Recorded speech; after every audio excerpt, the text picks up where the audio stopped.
One of the biggest myths surrounding home education is that you have to be a qualified teacher or you have to have teaching experience in order to home educate or homeschool your children.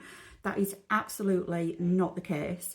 My name's Lisa, I'm a home educating mum of two, and in the last 5 years, if there's one important thing that I've learned, is that there is absolutely no way to learn how to home educate your children until you get started.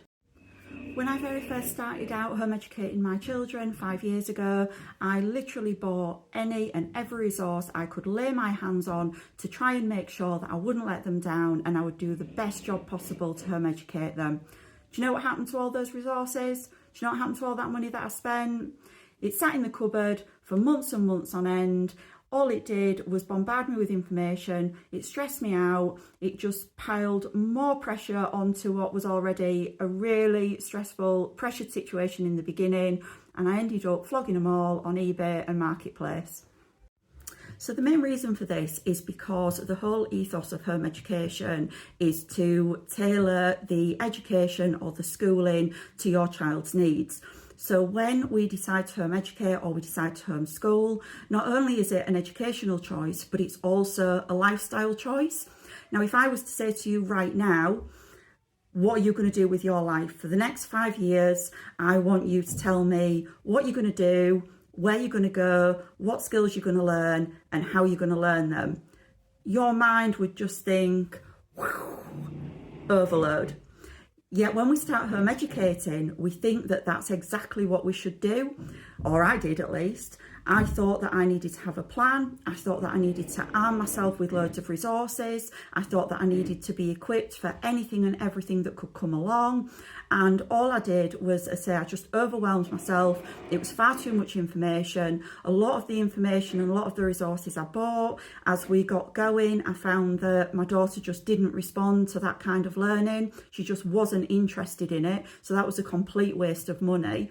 So obviously now 5 years in, last year my son came compulsory school age, so we started home education with him, and I have done things completely different to what I did at the beginning.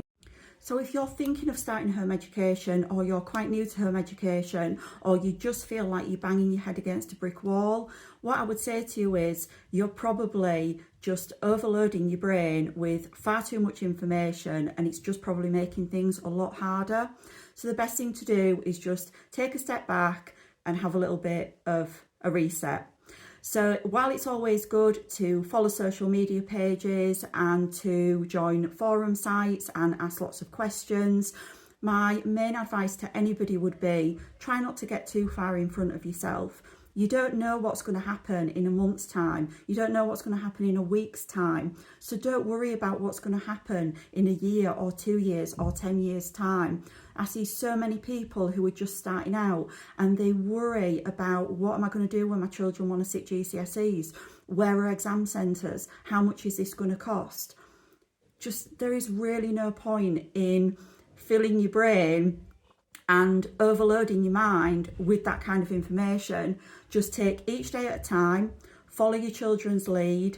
Don't waste money like I did on buying everything up front, because a lot of it just gathered dust. I say it got sold.